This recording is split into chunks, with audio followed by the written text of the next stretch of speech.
Today I welcome vlogger, reviewer, and collector, host of the YouTube channel Nolan Collects, Nolan Lariosa. Welcome, my friend. What's going on, Bill? Thank you for having me on here. This is pretty awesome. Why don't you kind of kick off and just tell the audience about your channel and what you do and what you're into and just kind of how your thing is.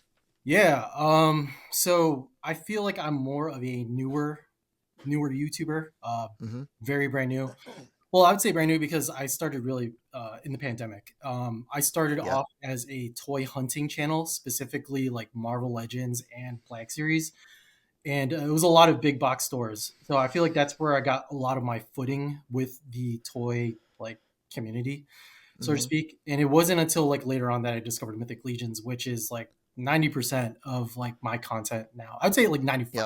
of the About when would you say you started collecting legions and buying legion I stuff? yeah, I saw Legions from Josh Pence. He's like a toy hunter, and I Yep. like he's in the Cabal, and that's where I just like first started hearing about it because when I was doing toy hunting videos, I was also watching toy hunting stuff.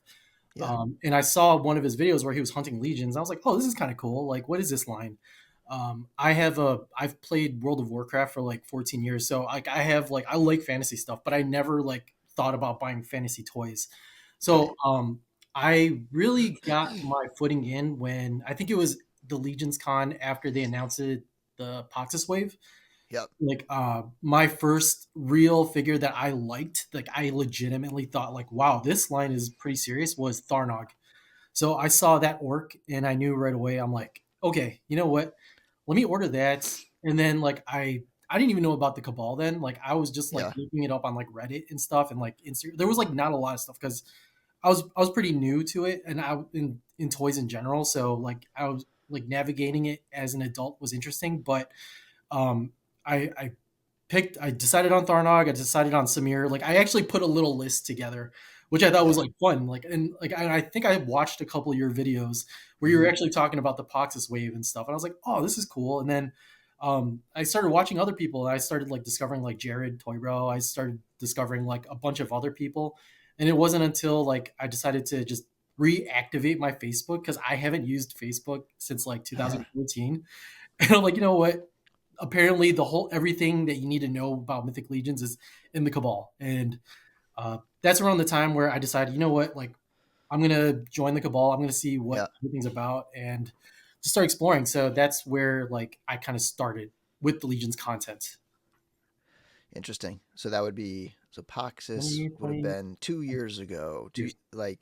Yeah, like November 2021, I guess would have been Yeah, that. Yeah.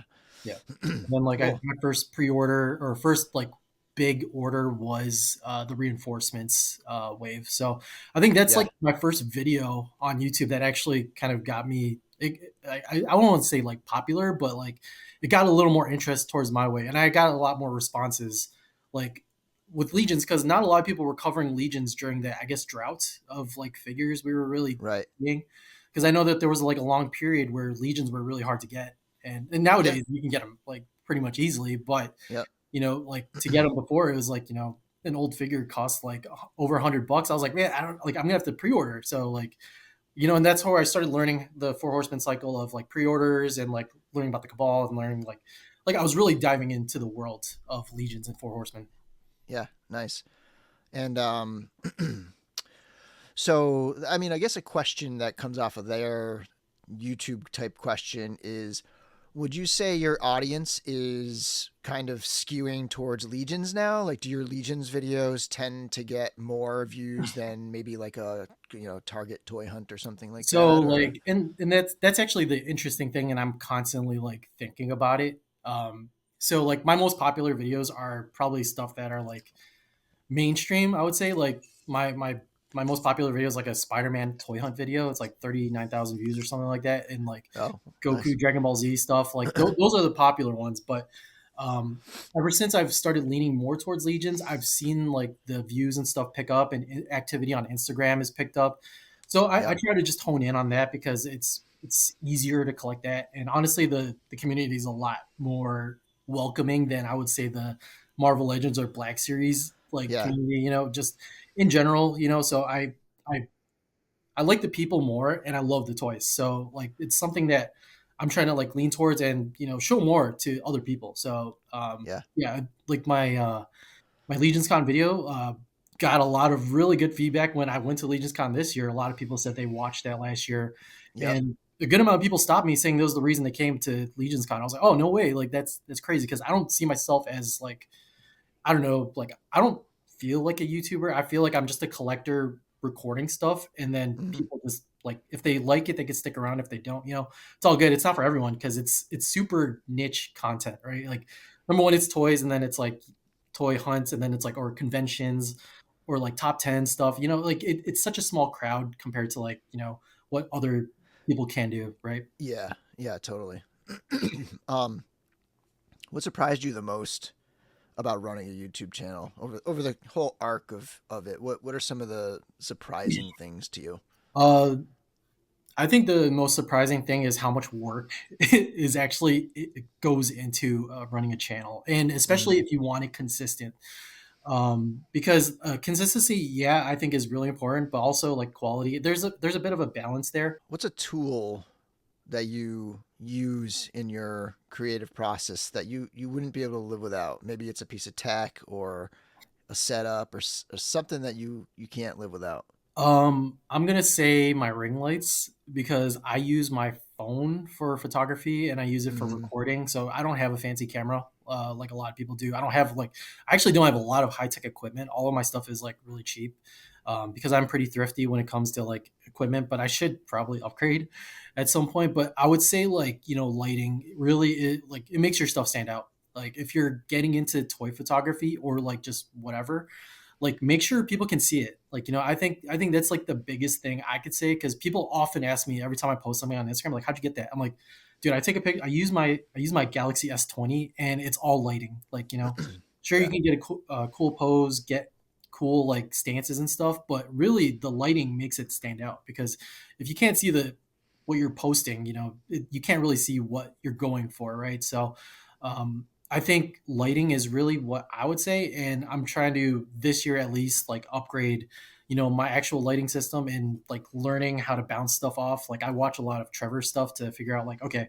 what's a trick here, what's a tip here, and I talk to a lot of photographers too, like within the community to get tips here or there. Like everyone is so like welcoming when it comes to that. So Mm. I really do like I feed off a lot of people. I try to get like tips and tricks from people, but also like what's my twist? What can I put in here?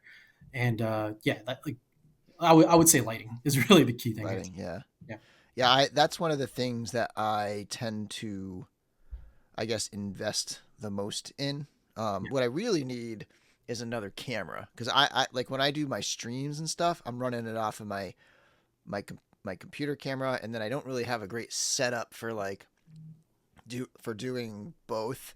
So I yeah. could pull a bunch of stuff from my review table over to here, right? And then, but I'd have to bring it back to my review table, and it would like be traveling back You and got to forth between. reset. It's such a pain, yeah. Yes. And so like over the last 2 years or so, like upgrading my sound and my my lighting has been a big deal to me. So Yeah, yeah, absolutely. I mean, I like hear that. that. Yeah, that quality of stuff goes a long way. So like, Yeah. and it definitely makes you stand out. Like once you slightly upgrade, but I would say for anyone that's like trying to start, just start off with your camera. Like like I've done YouTube for now 2.5 years or whatever, coming on Hmm. 3, and it's all just been on my phone. And like it's possible as long as you know what you're kind of doing or at least have an idea.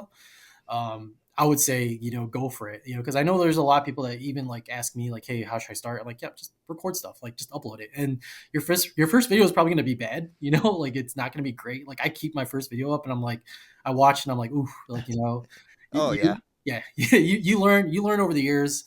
And, especially for me in particular, I'm trying to like, I don't even know what I really want to do or like my kind of identity with YouTube. Uh, because I think like, when you look at like reviewers channels and stuff, you like, okay, like Jared, I'm going to give him for example. You look at his channel, he's all reviews. He's all toy reviews. You look at D Yeah. Amazing, he's all toy reviews. Uh, Yeah. I mean, but you have a mixed bag like Pixel Dan who does like everything. But like, Yeah. with my channel too, and I think it's like more of the self discovery. I'm trying to veer away from a lot of the toy hunting stuff. I actually haven't really been doing toy hunting stuff, but I try to mix it in with Mythic Legion. So finding that identity for me is what I'm going to try to do this year. Like I Hmm. got to figure out if I want to stick with one thing. Like, do I want to do top tens? Do I want to do vlogs? Do I want to do this? But it's tough. It's tough to like figure out like what you want to do to help you grow your channel. So like Yeah. it could be a detriment to me because I'm not consistent at all. Like I could release a top 10 video next week and then the next week's a vlog and then the next week's like, a convention. Like it's like because I don't want to surprise the people too much. You don't want to shake up YouTube too much in the algorithm because sometimes people will sub to you because of a top 10 and then your next video is a vlog and then it's like, wait, that's not what I was subscribed to. So Yeah. you don't want to Splitting your confuse. audience kind of Yeah. thing. Yeah. Yeah, so it's the interesting thing of YouTube. That's an interesting thing about this show actually is, I did the 10 episodes last year, and it really was a like a splitting, not a splitting of the audience. It was like a very small fraction of the audience was interested or was, I mean, I got a lot of good feedback. People were Mhm. telling me verbally and messaging me and saying they loved it, but it didn't show in the viewership and the numbers and stuff like that. Right. Um, but I like doing this, and so I'm giving it another shot. And plus, there's the Yep. audio side of it. There's the podcast publishing side of it, where Right. it's, it like my my live streams have kind of turned the original podcast more into just a streaming thing, and the publication of the audio is like almost like an afterthought because Yeah. it's not the best thing to listen to, like a live stream just published as audio, because you're doing a lot of visual stuff. Yeah. But yeah, and that's why, like, for this, it's like I like to do this just as a straight up interview, pretty much as a podcast. Yeah, I think But this style. Yeah, I was gonna say that. I think this style works a lot because I was listening to a bunch of other ones, like the one you did with Trevor, the one with uh-huh. you, like like it's good. Like I love the different variety. Like Sir Dork, I was listening to a bunch of these, and I thought like just the variety of people you bring on this, like it's cool because there's not a lot of that. There's not a lot of like let's pull different types of people in here, but at the same time, we all like the same toys, right? So Yeah. it's kind of cool to have that like just that grouping of people. So Right. it's neat. Yeah, some people are photographers, some people are, customizers, like, but like they're all the thing we all have in common with this show is that we're all YouTubers. We're YouTubers who love toys and do something with toys. Yeah, exactly. Have you ever made any changes that have like resulted in like a nice boost in creativity, whether it's a process change or a topic change, or maybe it's the lead, jumping into legions or whatever? Like, what's a thing that you've done that has like boosted your creativity? I think like really learning how to edit. I think that's really what helped. Like what I noticed, like the retention was a lot longer because I Hmm. started cutting out a lot of filler. Yeah. Like because like I realized in the very beginning, like when I was doing YouTube and finding, I guess my voice was like I rambled way too much, and a lot of it was nonsense.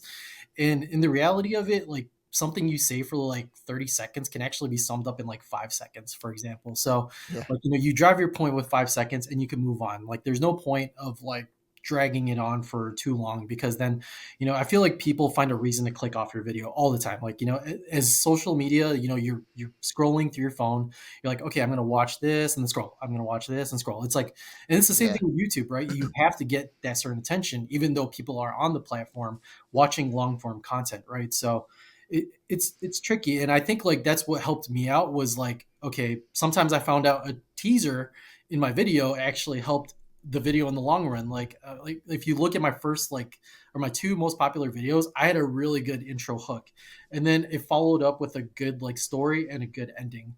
And I think like that's what I try to figure out with YouTube is like, okay, I'm not going to just blindly release something. This actually has to have a beginning and an end. So like I Hmm. learned to edit a story a little more efficiently. Like you can watch probably one video and get the point of it, and it's like who a little bit of what I am.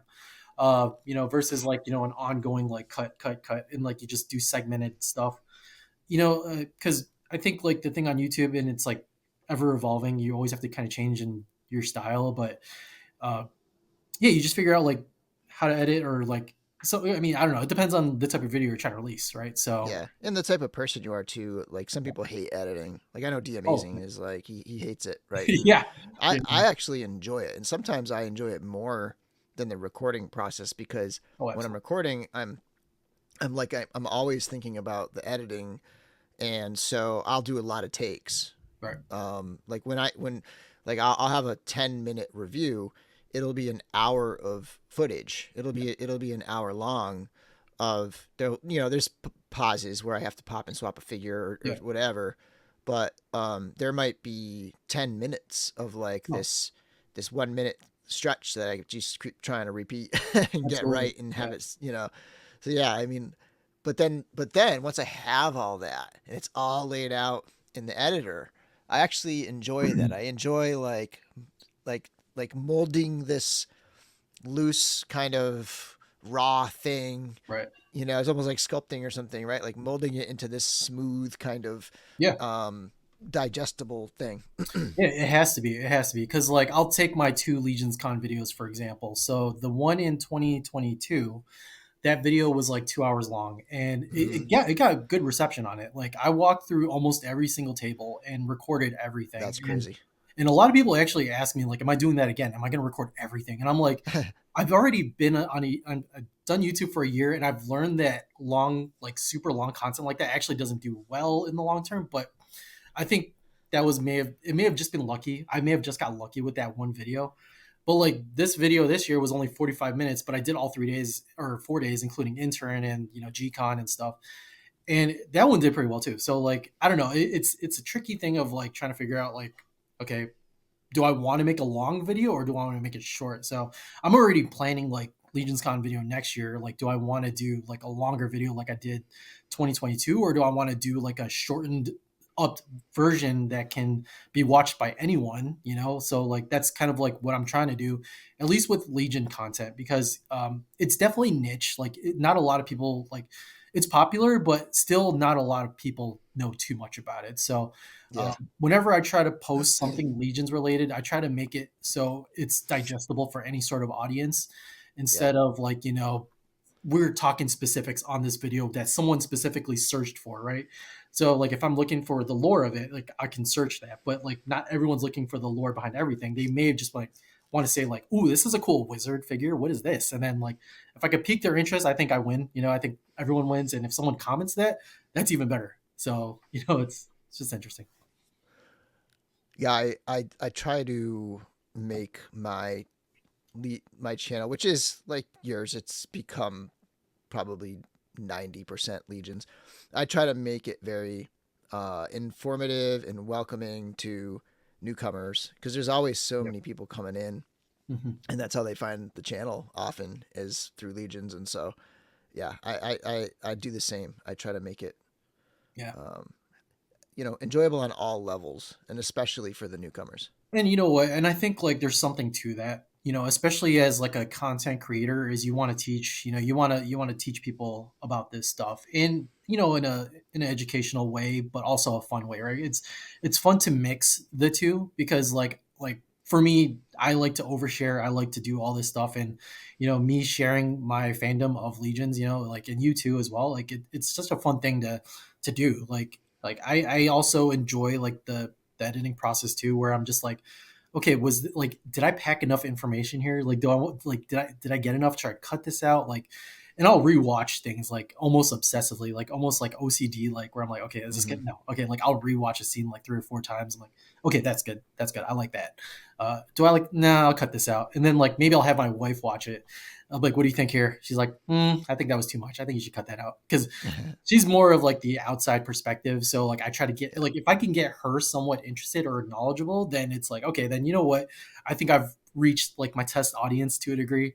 And it's like, Hmm. then maybe it'll do well on YouTube. So you do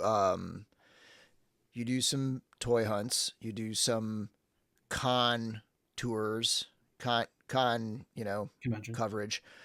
You do some reviews, right? Do you do I've some done. I've been reviews? doing. Yeah, I've been doing. I did the All Star 6 review when it came in, and I've done couple of cosmics. Did the Do you Legion stuff. is that your unboxing when you do that? You kind I of do do it all unboxing, yeah. together? Yeah, I do Yeah, unboxing and I do it all together. I should right. probably rename a lot of that so it's less confusing. So it's like review of this, pretty straightforward. So that's Yeah. something I need to work on too. Um so, all these different things. What's your bread and butter? Like I feel like by default it's always going to be toy hunting. Like if I feel like there's something about like the beginning and the end of it, like I feel like that's always it, but that's the challenge of like me trying to veer away from it is because sometimes I'll dive back in. I'm like, I don't want to do this anymore. But then I do it. I'm like, wow, this is really fun. And I got a lot of feedback. Yeah. People loved it. But They're also I'm like, fun to watch. They are genuinely fun to watch, because it's like the experience that everybody has. We all like to, in this community, in this hobby, yeah, we all like to hunt for toys. yeah, So it's fun watching other people do it, and then it kind of gets you like, maybe I should pop on the way home today. I yeah. just watched a Nolan video. Maybe I should swing by and see if they got anything. Yeah, that was like my thing, I guess. Like my first year of YouTube was trying to find the latest thing, because a lot of people used to tell me like if Nolan found it in Chicago, that means it's here, so go get it. Like, so like I would hunt Black Series, I try to hunt Marvel Legends, and like just try to find whatever was new. And I made a lot of friends at Target just because like I was able to get stuff in the back because people would walk in the back for me because I was nice to them. And like I enjoy it because it's more nostalgic. However, I'm starting to really like doing in maybe you could relate to this, but this is like content without showing my face, and it's like doing a top 10 like okay, editing like B-roll footage, like Hmm. kind of that stuff. And I'm trying to think of creative ways I could do that this year. But I will do some con videos this year. I mean, Four Horsemen, they're going to be here at MuskyCon in Michigan or Wisconsin, Michigan. They'll Yeah, be yeah, here, and then they'll be at King County in Chicago, which is a show I've been covering for like the last 3 years. I have like 10 videos on King County. But yeah, like I'll cover Four Horsemen content whenever I can. Like if I'm ever going to see them, I'll cover their tables. But yeah, it's a little challenging because they don't release too many figures all the time. So like you can't put out weekly content. yeah, Like you have to wait a little bit. Well, actually, it might be better because there's a little hype around it. Like there's a buildup. So yeah, if you release something new, then it's just like, oh snap! Like this is cool. Like let's see this thing. But also at the same time, it's the challenging thing with YouTube and wanting to be an active member of it because you have to put something out. Otherwise, you can't take 6 month breaks. You can't take a couple month breaks. Like you have to at least be somewhat active on hmm YouTube for your growing to like continue, right? So, I mean, it all depends, right? It's the challenging things of YouTube. You talked about how like you don't necessarily consider yourself a YouTuber or a content creator type. You're a collector who makes videos or whatever. Um, but nevertheless, there is, and a lot of people they don't really like the term influencer, right? Yet when you get to a certain point, you start to see people reacting in a certain way. You have influence on other people, Yeah, and there comes with that. Depending on who you are and what your philosophy is, there potentially comes with that certain responsibility, right? Like, right. what's your philosophy on the influence you have? So, I mean, like, I think if anything, I always want people to feel good about like if they watch a video. Like, I want the feeling to be like that was fun, like that was cool, like that's it, like that's the reaction I want. Like, oh, nice, if I get that kind of reaction, that's cool. Even on like an Instagram post, I'm like, yeah, if people like it, like, oh, sweet, nice, I did a good job on this swap. Um, like generally speaking, I try to keep things lighthearted because I also know that like my little nieces and nephews really love my videos too. So like one of my rules was I actually don't swear in my channel at all because Mm-hmm. like at the end of the day like this is an escape for a lot of people. Like I want to like shut my brain off. I want to look at cool toys, and might as well just keep the vibes good. So generally, like I try to keep it positive. I think, and if I'm trying to like show someone a product, I'm showing them because I'm excited about it. Like I don't like I could have put out like so many reviews last year, but the ones I put reviews out are figures I actually just were excited about. Yeah, So maybe I will try to be better at putting out regularly released figures and reviews. But at the same time, sometimes I'm just not in the mood for it. like I'm like, a picture will suffice because like I Yeah. want to share it one way or another, whether it's Instagram or YouTube, and that's really the only two like social medias I'll like channel my like stuff that I want to share. But yeah, it really just depends. Like Yeah, I have a hard time enjoying a process of video, a review, if I've already come to the conclusion that I don't like the figure. Like if it's like if I'm disappointed in yeah, the figure, like it's not going to be fun for me. I know there is like a good portion of the audience out there that wants to see, and like I do sometimes feel obligated to show somebody when I'm, something that sucks, to be like, yeah, "Hey, warning, this thing kind of sucks, don't buy it." But like there's just like it almost at that point, if I feel obligated to do the review, then it just feels like I'm just doing it because it's like this job that I have to do. Like it feels like this almost like a burden at that yeah. point when it's like this crappy figure that I You don't even know, want to mess with. And yeah.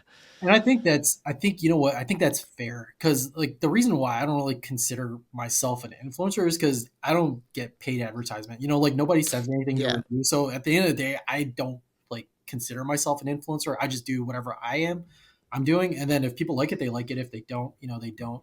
So, like, until, like, I get stuff and I'm like, okay, like, I have to review this because of this. And I'll still give my honest opinion on it. I will. But I consider that like is am I really an influencer or am I just like a regular life vlogger, or I don't even know. Like it's hard for me to even categorize it at this Yeah. point. I It's think like I think there's two. I think there's two.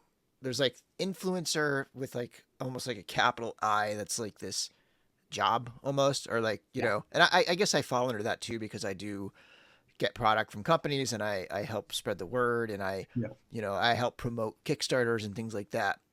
So that there's like that cap. That's there's like that almost like yeah, you know not higher but like more formal sort of version of influencer. And then there's like the yeah, idea of just like influence and just having an audience that's growing, and there are people there who start to respect your opinions and start to like respond to them. And yeah, that's the other kind of influence that I sometimes think about, where there's like this responsibility, right? Sometimes like in my opinion, to give them good information, try to like be as clear and informative and like I don't know, not necessarily unbiased, because that's a tough one, because yeah, it's like my friends make a lot of the figures I collect, literally friends of mine, and so it's yep, like how can I really be unbiased in that situation, but like but fair and hmm, try to like be balanced and stuff. yeah. That's the other side of influence, a sort of like lowercase I. I like that. That's pretty good. Yeah. um how about goals? Do you have some goals that you could share going forward? I think like in the very beginning, because I did not know like how really YouTube worked, or like a lot of that stuff, or like because I thought like like I was scared to post first because I was scared of being judged. Like I Yeah. think like that's like the biggest thing is like putting Hey, if myself you out if there. you can walk through a Target with a camera and just like talk and stuff, then I don't think you're terribly scared of being judged.